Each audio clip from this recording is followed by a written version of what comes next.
Good morning. It is November 1st, 2022.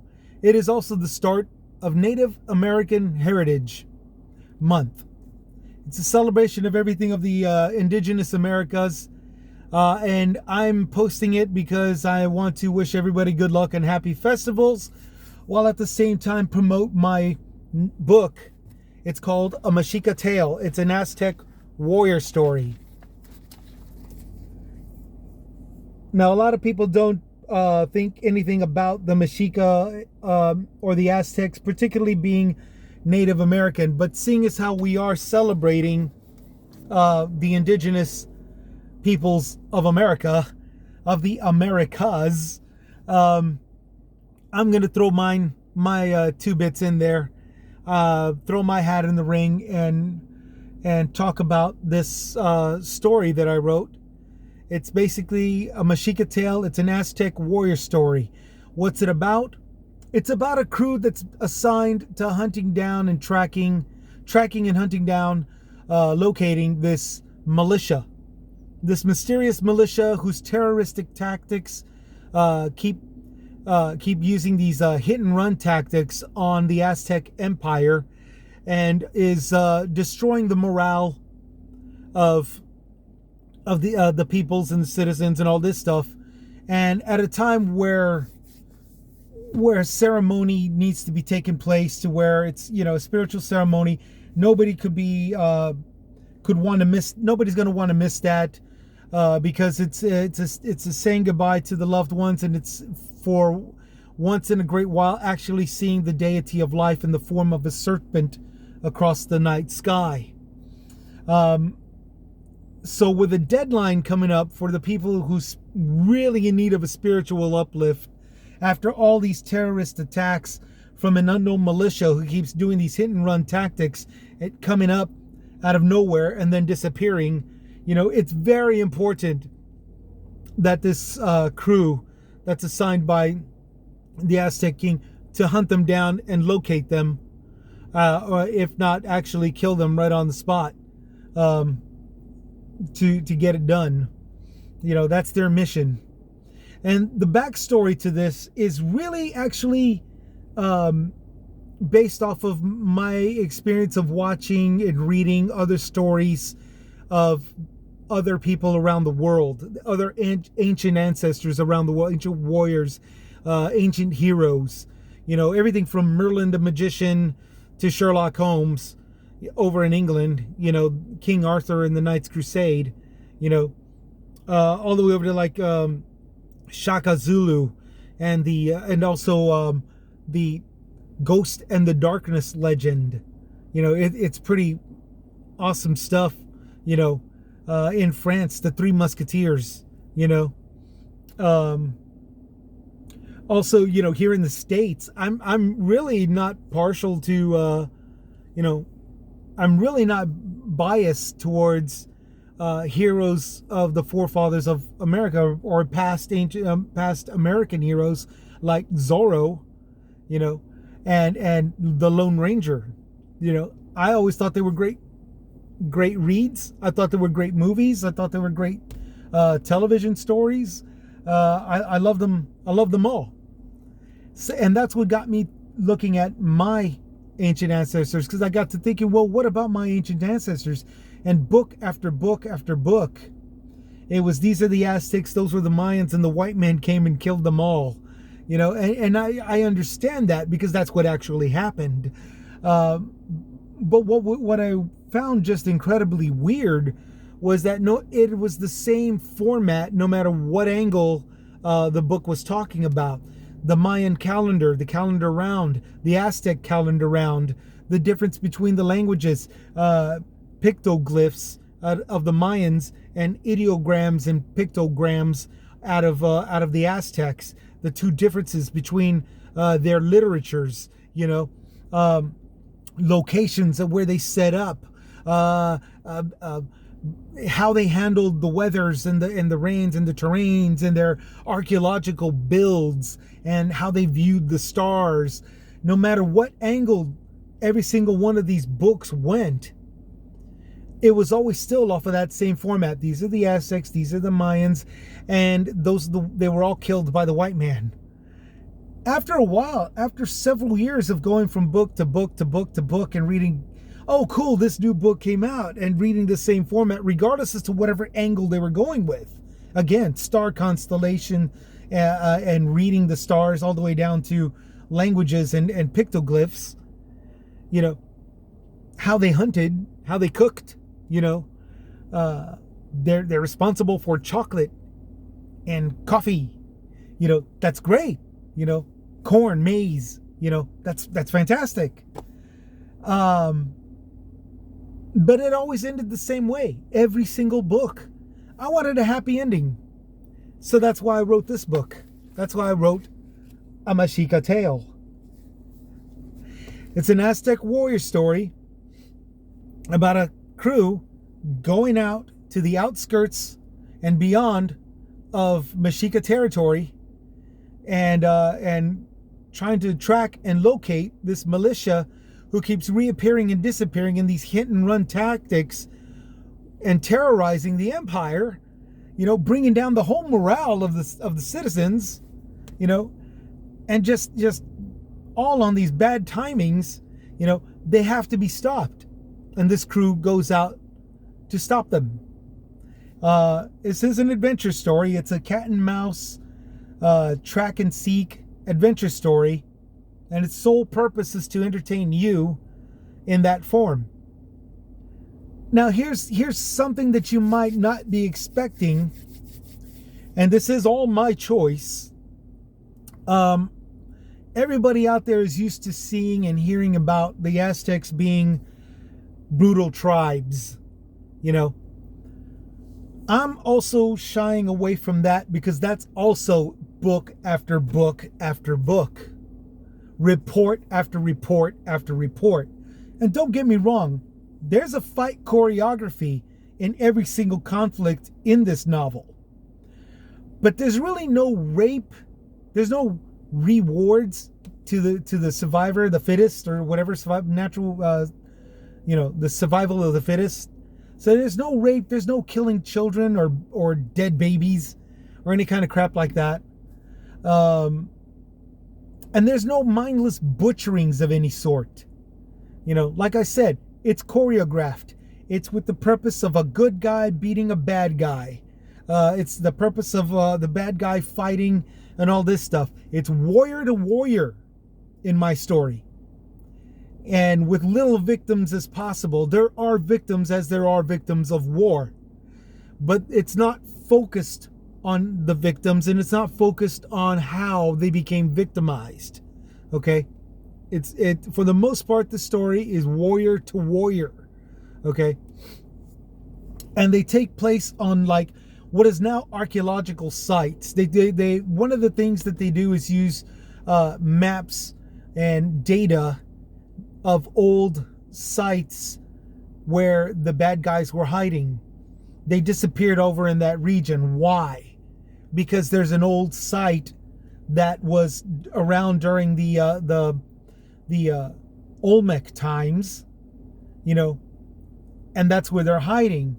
And sure enough, they go over there, and that's where they're hiding. You know, and the Olmec site here, it's described in my book based off of the actual Olmec site that is located in what we now call Louisiana, the state of Louisiana. It's located in northwest Louisiana. It's called Poverty Point because for the longest time, growing crops was very difficult there. It wasn't until an archaeological dig that took place that they come to realizing that all the hard rock underneath the ground, underneath the earth, was a foundation to a village. And that's, I mean, it's kind of hard to believe because nobody really notices. Everybody just knows there's hidden sites everywhere. You know, well, this is one of them. And in my novel, those facts aside, in my novel, they actually have an encounter there where the bad guys are hiding. Same thing in a place in the lower Appalachian Mountains, what we call Appalachia. And the very lowest of the lowest of the lowest, the last of the last mountains, is located 25 miles north of what we now call Atlanta, Georgia, USA. Okay. In Atlanta, just north of Atlanta, on a place called Track Rock Gap.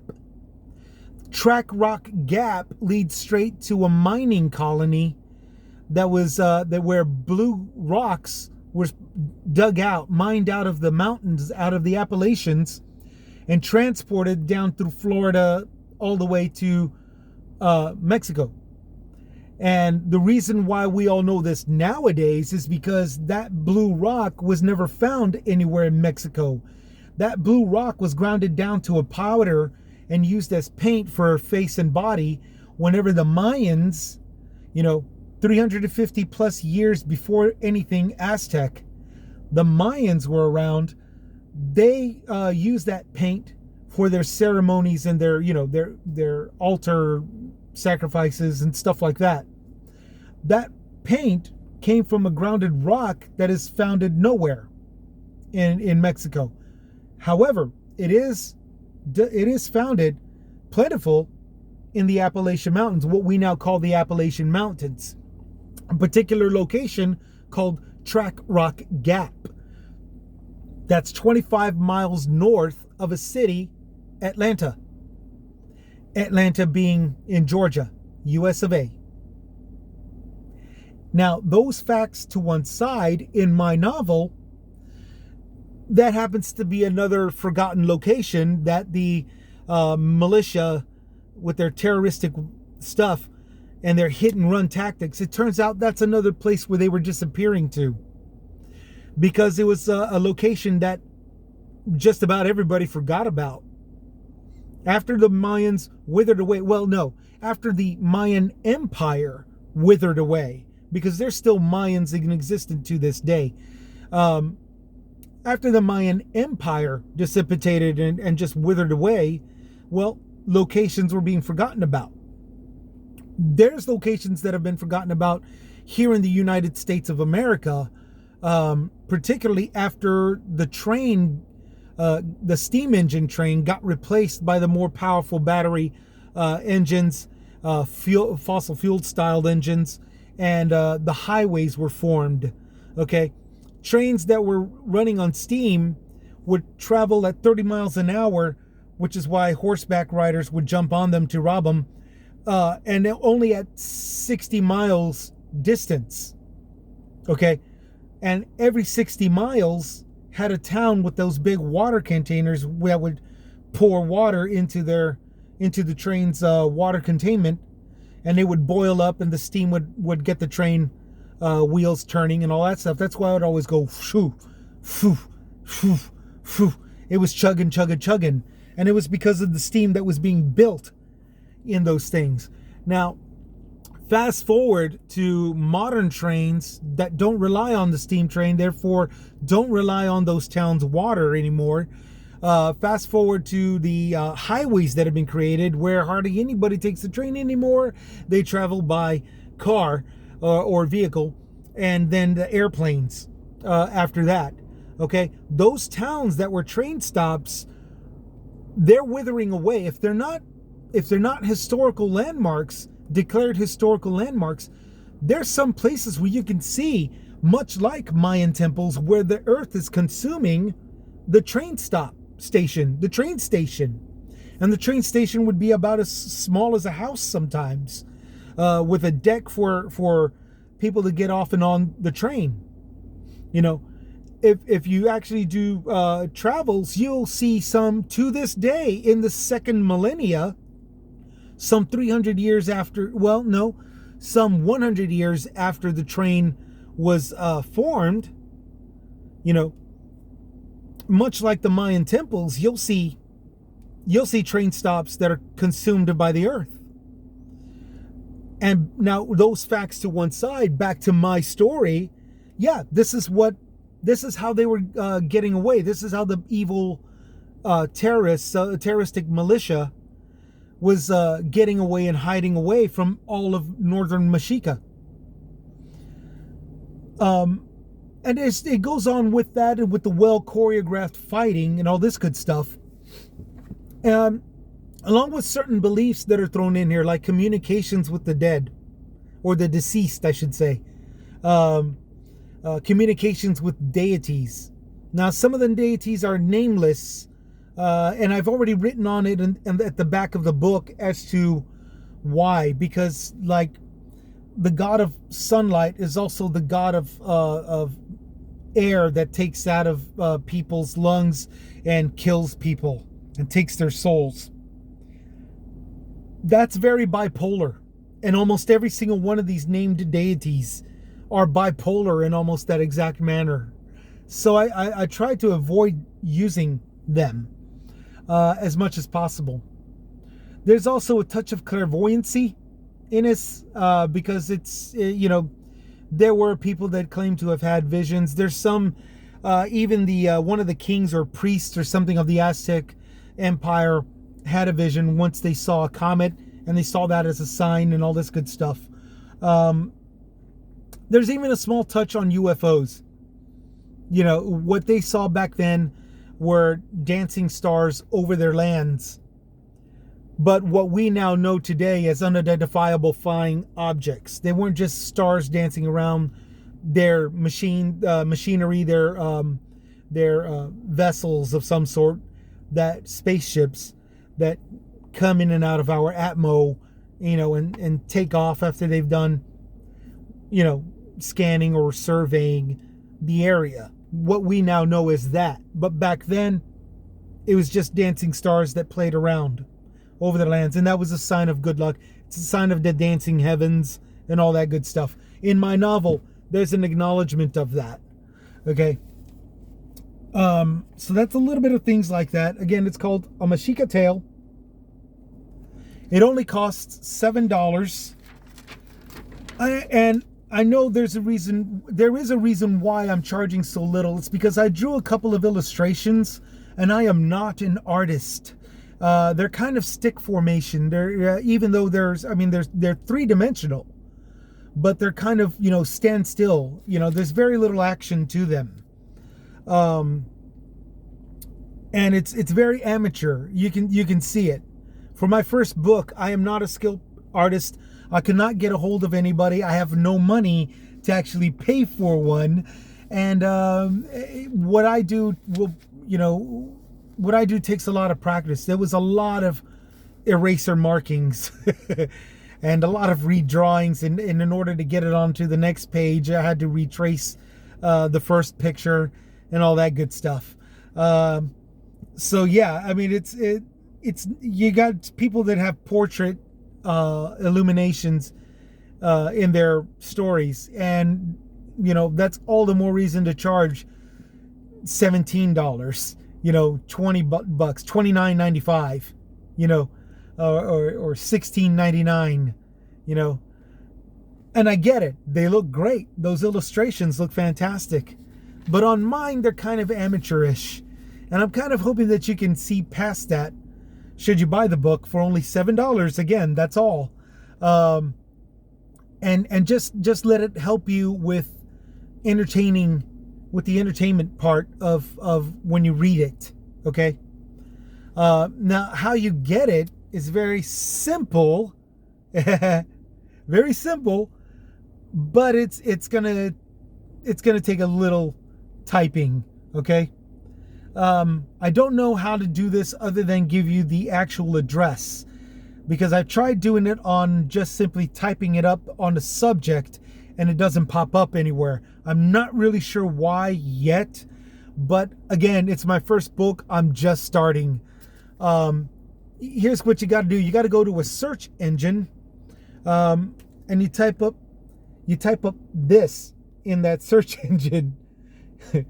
What you're typing is sa-town-read-online-store.company.site. And again, I do apologize that it's going to take this long and it requires this many words and symbols, but you go to a search engine and it literally does help you get to my my site, my webpage, which is sa-town-read-online-store.company site. sa-town-read-online-store. I think that's all it says. The company site isn't even on there. But you're typing .company.site in the search engine, and it'll actually get you there. And again, it's called the Mexica Tale. It's it's these words in a calendar round frame in sunlight. That's how you'll know. And my name is Christopher Garcia, the full first and last name, on there. So if you check it out, look at the pictures for the preview. And I do apologize again. I'm not an artist. I usually can't draw worth a damn.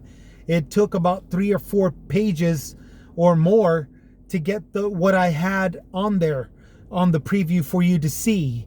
It took about 3 or 4 pages each of those pictures because of all the erasings, all the way down to tearing down the paper, tearing through the paper. And then sometimes I just got the wrong angle, and sometimes I'm mixing the colors and it just looks like crap, But what I got now is what I've got to sort of just give you a peekaboo kind of idealistic idea as to what it looks like and what you're going to be picturing in your mind when you read the book. So I'm putting it all on just $7 only. It's an ebook, so you can download it to your favorite pad or pod, and enjoy. I hope you do enjoy, because again, it's an adventure story. It's got a little touch of subject of clairvoyancy, UFOs, communications with the deceased, communications with deities, predictions, and some well choreographed fighting. I try to make it as simplistic as possible. Very simple block, counter, strikes, redirect, swing, slash kind of maneuvers. So there's some little graphics there. There's some body cavities cut open in the middle of a fight. There's one chopped leg, I think. I can't remember. And for the most part, it's because of the simple fact, like out of frustration from the enemies, where they're trying to surround the Aztecs, like at Poverty, what is now called Poverty Point, located in Louisiana, northwest Louisiana, USA. The Olmec site, there's a staircase that leads to the next level, because it's sort of like a stairway leveled foundation. And there's a stairwell that goes all the way up to the next level, that goes all the way up to the next level, and the level after that. And it's an actual archaeological formation. And there's a fight that's going on where the Aztecs, who are surrounded on the stairs and on different levels, but they're taking total advantage of that based off of the skills that they've learned how to fight in off of their own territory, like Tenochtitlan, where that city, Mexico City, is a floating island. It's a man-made floating island. So they're obviously good swimmers. They know how to jump down and jump up off of the platforms. So they know how to jump off of a platform, come up and swing up and maybe chop a leg off. Or they know how to jump back onto a platform, which would be like in a crop section or whatever. And they know how to stab downward or swing down and slash the enemy that's trying to come up. And in those facts aside, you go back to my novel, and in the book where they're at that Poverty Point now, the old Olmec site. And the reason why I don't post the name to it is because technically, in real life, there is no name. Nobody knows what it is. All that kind of documentation is actually missing.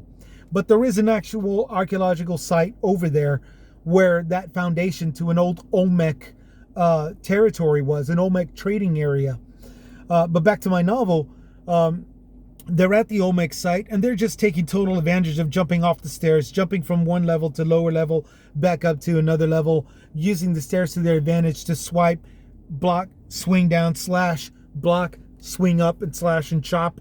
All this good stuff. Thrust, stab with their wooden swords, which is called a macahuito.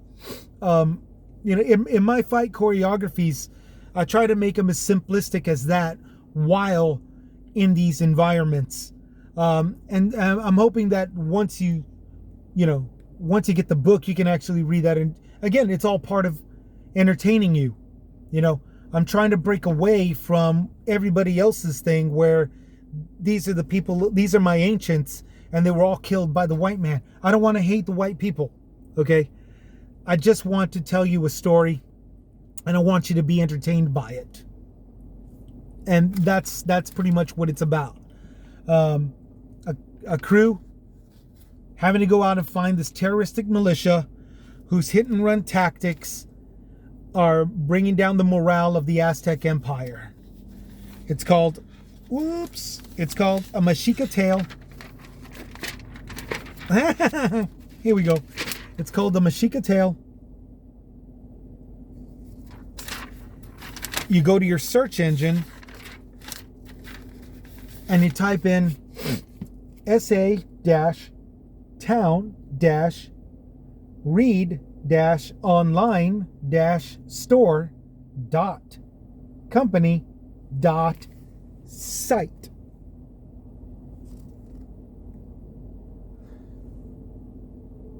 And it's only $7. It's an ebook. It's $7. There's no wait time to, you're not going to have to wait in the mail for it. You just download it to your iPad or whatever it is that you use to download, iPad, iPod, whatever. And you got yourself a brand new story to entertain you while waiting for Thanksgiving. So that's it right there. I just had to take the time to do this little promo, and I hope everybody out there is staying safe, and I hope you're having a good Dia de los Muertos. And I hope you all take care and take it easy. We'll catch you later. This is Chris with Chris's Comments, signing out.